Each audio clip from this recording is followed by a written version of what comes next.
KCET ಮತ್ತೆ neat ವಿದ್ಯಾರ್ಥಿಗಳಿಗೆ ಎರಡು ಇಂಪಾರ್ಟೆಂಟ್ ಅಪ್ಡೇಟ್ಸ್ ಇದೆ. ಮತ್ತೆ ಮೇಜರ್ ಆಗಿ ಒಂದು ಕೋರ್ಸ್ ಅಲ್ಲಿ ಕೆಲವು ಚೇಂಜಸ್ ಗಳನ್ನ ಮಾಡಿದ್ದಾರೆ. ಮ್ಯಾಂಡೇಟರಿ ಆಗಿ ಈ ಒಂದು ಎಕ್ಸಾಮ್ ಬರಲೇಬೇಕು, ಈ ಒಂದು ಕೋರ್ಸಸ್ ಗಳಿಗೆ ಜಾಯ್ನ್ ಆಗಬೇಕಂದ್ರೆ ಏನೇನ್ ಚೇಂಜಸ್ ಆಗಿದೆ, ಮತ್ತೆ JEE ಕಾಮೆಂಟ್ ಕಡೆಯಿಂದ ಏನೇನ್ ಅಪ್ಡೇಟ್ಸ್ ಇದೆ ಎಲ್ಲಾದ್ರ ಬಗ್ಗೆನೂ ಕೂಡ ಒಂದ್ ಶಾರ್ಟ್ ಅಲ್ಲಿ ಈ ಒಂದು ವಿಡಿಯೋದಲ್ಲಿ ಕವರ್ ಮಾಡ್ತೀನಿ. ಈ ಒಂದು ವಿಡಿಯೋ ನೀವೇನಾದ್ರೂ CET ನೀಟ್ ಎಕ್ಸಾಮ್ ನ ಬರೀತಾ ಇರಾ, ಹಾಗೆ ಕೌನ್ಸಿಲಿಂಗ್ ಅಟೆಂಡ್ ಮಾಡಬೇಕು ಅಂತ ಅನ್ಕೊಂಡಿದ್ರ ಈ ವರ್ಷ ಅಂದ್ರೆ ಈ ಒಂದು ವಿಡಿಯೋ ನಿಮ್ಗೆ ಇಂಪಾರ್ಟೆಂಟ್ ಆಗಿರುತ್ತೆ. ಪ್ರತಿಯೊಬ್ರು ಕೂಡ ವಿಡಿಯೋನ ಗಮನ ಇಟ್ಟು ಕೊನೆವರೆಗೂ ಕೂಡ ನೋಡ್ತಾ ಹೋಗಿ ಎಲ್ಲ ವಿಷಯದ ಬಗ್ಗೆ ಕೂಡ ತಿಳ್ಕೊತೀರಾ. ಅದಕ್ಕಿಂತ ಮುಂಚೆ ಯಾರು ಚಾನಲ್ ಸಬ್ಸ್ಕ್ರೈಬ್ ಮಾಡ್ಕೊಂಡ್ರಲ್ಲ ಪ್ರತಿಯೊಬ್ರು ಕೂಡ ಸಬ್ಸ್ಕ್ರೈಬ್ ಮಾಡ್ಕೊಳ್ಳಿ, ಹಾಗೆ ಪ್ರತಿಯೊಬ್ರು ಕೂಡ ವಿಡಿಯೋಗೊಂದು ಲೈಕ್ ಕೊಡಿ. ಯಾಕೆಂದ್ರೆ ಮಾಡುವಂತ ಒಂದು ಸಣ್ಣ ಲೈಕ್, ಒಂದು ಸಣ್ಣ ಸಬ್ಸ್ಕ್ರೈಬ್ ಇಂದ ನಿಮ್ಗೆ ಇದೇ ರೀತಿ ನೀವು ಕಾಲೇಜ್ ಹೋಗಿ ಅಡ್ಮಿಷನ್ ಆಗೋರು ಕೂಡ ಒಂದು ಅಪ್ಡೇಟ್ಸ್ ಗಳನ್ನ ನೀಡ್ತಾ ಇರ್ಬೋದಾಗಿರುತ್ತೆ. ನಾವು ಡೈರೆಕ್ಟ್ ಆಗಿ ವಿಡಿಯೋ ಬಗ್ಗೆ ಬರೋಣ. ಅದಕ್ಕಿಂತ ಮುಂಚೆ ಒಂದು ಇಂಪಾರ್ಟೆಂಟ್ ವಿಷಯ, ಇಲ್ಲಿ ಕಾಲೇಜ್ ದೋಸ್ತ್ ಅಂತ ಒಂದು ವಾಟ್ಸ್ಆಪ್ ಚಾಟ್ ಬೋರ್ಡ್ ಇದೆ. ಈ ಒಂದು ಚಾಟ್ ಬೋರ್ಡ್ ಅಲ್ಲಿ ನಿಮಗೆ KCET ಹಾಗೆ PUC ಎಕ್ಸಾಮ್ ಗೆ ಸಂಬಂಧಪಟ್ಟ question papers, blue prints, model papers, important questions ಎಲ್ಲ ಕೂಡ ಫ್ರೀ ಆಗಿ ಸಿಗುತ್ತೆ. ನಿಮಗೆ PUC ಎಕ್ಸಾಮ್ ಹತ್ರ ಬರ್ತಿದೆಯಲ್ಲ, ಒಂದ್ಸಲಿ ಚೆಕ್ ಮಾಡಿ. ಲಿಂಕ್ ಡಿಸ್ಕ್ರಿಪ್ಷನ್ ಬಾಕ್ಸ್ ಹಾಗೂ ಕಮೆಂಟ್ ಸೆಕ್ಷನ್ ಇರುತ್ತೆ. ನಿಮಗೆ ತುಂಬಾ ತುಂಬಾನೇ ಹೆಲ್ಪ್ಫುಲ್ ಆಗುತ್ತೆ. ಇವಾಗ ನಾವು ಡೈರೆಕ್ಟ್ ಆಗಿ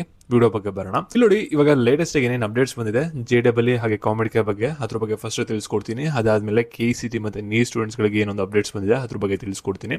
ಇಲ್ಲಿ ಕಾಮೆಂಟ್ ಅಪ್ಲಿಕೇಶನ್ ಗಳು ಓಪನ್ ಆಗಿದೆ.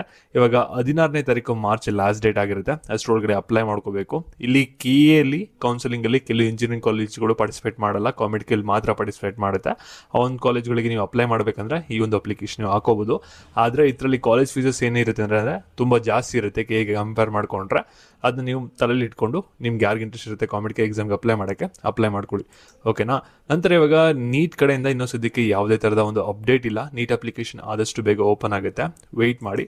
ಮತ್ತೆ JEE ಎಕ್ಸಾಮ್ದು ಸೆಷನ್ ಒಂದು ಕೀ ಆನ್ಸರ್ನ ಬಿಟ್ಟಿದ್ದಾರೆ, ಡೌನ್ಲೋಡ್ ಮಾಡ್ಕೊಂಡು ನೀವು ಚೆಕ್ ಮಾಡ್ಕೋಬೋದಾಗಿರುತ್ತೆ. ಹಾಗೆ ಸೆಷನ್ 2 ಎಕ್ಸಾಮ್ದು ಅಪ್ಲಿಕೇಶನ್ ಲಿಂಕ್ ಓಪನ್ ಆಗಿದೆ. ಫೆಬ್ರವರಿ 25ನೇ ತಾರೀಕು ಲಾಸ್ಟ್ ಡೇಟ್ ಇರುತ್ತೆ. ಅಷ್ಟರೊಳಗಡೆ ನೀವು ಅಪ್ಲೈ ಮಾಡ್ಕೋಬೇಕಾಗುತ್ತೆ.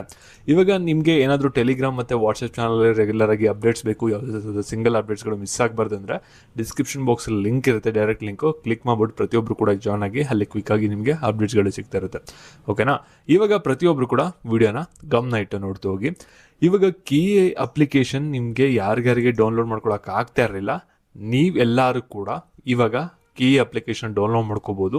ಏನೇನು ಎರರ್ ಬರ್ತಿದೆಯಲ್ಲ ಅದೆಲ್ಲ ಕೂಡ ಆಲ್ಮೋಸ್ಟ್ ಫಿಕ್ಸ್ ಮಾಡಿದ್ದಾರೆ. ಮತ್ತೆ ಅಪ್ಲಿಕೇಶನ್ ಹಾಕ್ಬೇಕಾದ್ರೂ ಕೂಡ ಎರರ್ಗಳು ಕಮ್ಮಿ ಆಗಿದೆ. ಇಷ್ಟೊಂದು ಜನ KA ಅಪ್ಲಿಕೇಶನ್ ಆಗದೇನೆ ಇನ್ನೂ ವೆಯ್ಟ್ ಮಾಡ್ತಾ ಇದ್ದಾರೆ ಇನ್ಕಮ್ ಮತ್ತೆ ಕ್ಯಾಸ್ಟ್ ಸರ್ಟಿಫಿಕೇಟ್ಗೆ. ಅಂಥವ್ರಿಗೆ ನನ್ನ ಸಜೆಷನ್ ಏನಂದ್ರೆ, ಫಸ್ಟ್ KA ಅಪ್ಲಿಕೇಶನ್ ಫಿಲಪ್ ಮಾಡ್ಬಿಟ್ಟು ಫೀಸ್ ಪೇಮೆಂಟ್ ಮಾಡಿಬಿಡಿ. ಓಕೆನಾ. ಎಡಿಟಿಂಗ್ ಲಿಂಕ್ ಅಂತ ಬಿಡ್ತಾರೆ, ಅವಾಗ ಬೇಕಾದ್ರೆ ನೀವು ಇನ್ಕಮ್ ಸರ್ಟಿಫಿಕೇಟ್ನ ಅಪ್ಡೇಟ್ ಮಾಡ್ಕೊಳ್ಳಿ. ಓಕೆನಾ.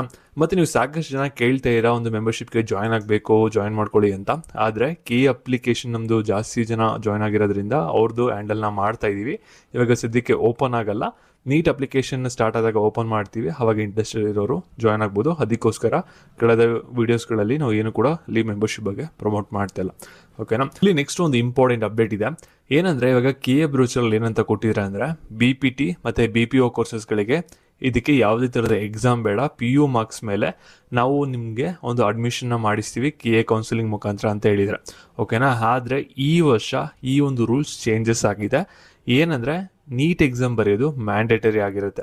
ಯಾರಿಗೆ ಅಂದರೆ, ಇಲ್ಲಿ ಯಾರು BPT ಅಂದರೆ ಬ್ಯಾಚುಲರ್ ಆಫ್ ಫಿಸಿಯೋಥೆರಪಿನ ಮಾಡಬೇಕು ಅಂತ ಇದ್ರೆ, ಹಾಗೆ BOT ಅಂದರೆ ಬ್ಯಾಚುಲರ್ ಆಫ್ ಆಕ್ಯುಪೇಷನ್ ಥೆರಪಿ ಮಾಡಬೇಕು ಅಂತ ಇರಲ್ಲ ಸ್ಟೂಡೆಂಟ್ಸು, ಇವೆರಡೂ ಕೋರ್ಸಸ್ಗಳಿಗೆ ಇವಾಗ ನೀಟ್ ಎಕ್ಸಾಮ್ ಅನ್ನೋದು ಮ್ಯಾಂಡೇಟರಿ ಆಗಿರುತ್ತೆ. ನೀಟ್ ಎಕ್ಸಾಮ್ನ ನೀವೇನಾದರೂ ಬರ್ದಿತ್ತು ಅಂದರೆ ಮಾತ್ರ ನೀವು ಈ ಎರಡು ಕೋರ್ಸಸ್ಗಳಿಗೆ ಈ ವರ್ಷ ಜಾಯ್ನ್ ಆಗಕ್ಕೆ ಸಾಧ್ಯ. ರೂಲ್ಸ್ ಚೇಂಜಸ್ ಆಗಿದೆ. ಅದಕ್ಕೋಸ್ಕರ ನೀವು ನೀಟ್ ಎಕ್ಸಾಮ್ಗೆ ಅಪ್ಲೈ ಮಾಡಬೇಕು, ಹಾಗೆ ನೀಟ್ ಎಕ್ಸಾಮ್ಗೆ ಅಪೇರ್ ಆಗಬೇಕು. ಅಪೇರ್ ಆದಮೇಲೆ ಇಷ್ಟೇ ಸ್ಕೋರ್ ಬಂದಿರಬೇಕು ಅನ್ನೋದು ಏನು ಕೂಡ ಸದ್ಯಕ್ಕೆ ಕ್ರಿಟೀರಿಯಾ ಮಡಗಿಲ್ಲ. ಆದರೆ ಇವೆರಡು ಕೋರ್ಸಸ್ಗಳಿಗೆ ನೀಟ್ ಎಕ್ಸಾಮ್ ಬರೆಯೋದು ಮ್ಯಾಂಡೇಟರಿ ಆಗಿರುತ್ತೆ. ನಿಮ್ಮ ಫ್ರೆಂಡ್ಸ್ ಏನಾದರೂ ನಿಮ್ಮ ಹತ್ರ ಡಿಸ್ಕಸ್ ಮಾಡ್ತಾ ಇರ್ತಾರಲ್ಲ, ಈ ಕೋರ್ಸ್ನ ಮಾಡಬೇಕು ಅಂತ ಇರ್ತೀನಿ ಅಂತ, ಅಂಥವ್ರಿಗೆ ಈ ಒಂದು ವಿಡಿಯೋನ ಶೇರ್ ಮಾಡ್ಬಿಟ್ಟು ಹೇಳಿ, ಈ ರೀತಿ ಒಂದು ನೀಟ್ ಎಕ್ಸಾಮ್ ಅನ್ನೋದು ಮ್ಯಾಂಡೇಟರಿ ಆಗಿದೆ, ನೀಟ್ ಎಕ್ಸಾಮ್ ಬರೀಬೇಕು ಅಂತ. ಓಕೆನಾ. ಅದಕ್ಕೋಸ್ಕರ ನೀವೆಲ್ಲರೂ ಕೂಡ ನೀಟ್ ಅಪ್ಲಿಕೇಶನ್ ಓಪನ್ ಆದಾಗ ನೀವು ಯಾರ್ಯಾರು MBBS, ಮೆಡಿಕಲ್, ಡೆಂಟಲ್ನ ಮಾಡಬೇಕು ಅಂತ ಇರಾ, ಹಾಗೆ BPT ಮತ್ತು BOTನ ಮಾಡಬೇಕು ಅಂತ ಇರಾ, ನೀವೆಲ್ಲರೂ ಕೂಡ ನೀಟ್ ಅಪ್ಲಿಕೇಶನ್ನ ಹಾಕಿ. ಓಕೆನಾ. ವಾಟ್ಸಪ್ ಚಾಟ್ ಬೋರ್ಡ್ ಬಂದ್ಬಿಟ್ಟು ಡಿಸ್ಕ್ರಿಪ್ಷನ್ ಬಾಕ್ಸ್ ಇರುತ್ತೆ, ಒಂದ್ಸಲ ಚೆಕ್ ಮಾಡಿ. ಹಾಗೆ ನಿಮ್ಮ ಫ್ರೆಂಡ್ಸ್ಗಳಿಗೆ ಈ ಒಂದು ವಿಡಿಯೋ ಯಾರ್ಯಾರಿಗೆ ಸಹಾಯ ಆಗುತ್ತೆ ಅವ್ರಿಗೆಲ್ಲರಿಗೂ ಕೂಡ ಶೇರ್ ಮಾಡಿಬಿಟ್ಟು ಈ ರೀತಿ ಒಂದು ಅಪ್ಡೇಟ್ಸ್ಗಳಿದೆ ಅನ್ನೋದನ್ನ ತಿಳಿಸಿ. ಹಾಗೆ ಇದೇ ರೀತಿ ಅಪ್ಡೇಟ್ಸ್ಗಾಗಿ ಚಾನಲ್ ಸಬ್ಸ್ಕ್ರೈಬ್ ಮಾಡಿಕೊಂಡು ವಿಡಿಯೋಗೊಂದು ಲೈಕ್ ಮಾಡೋದನ್ನ ಯಾರು ಕೂಡ ಮರಿಬೇಡಿ. Thank you.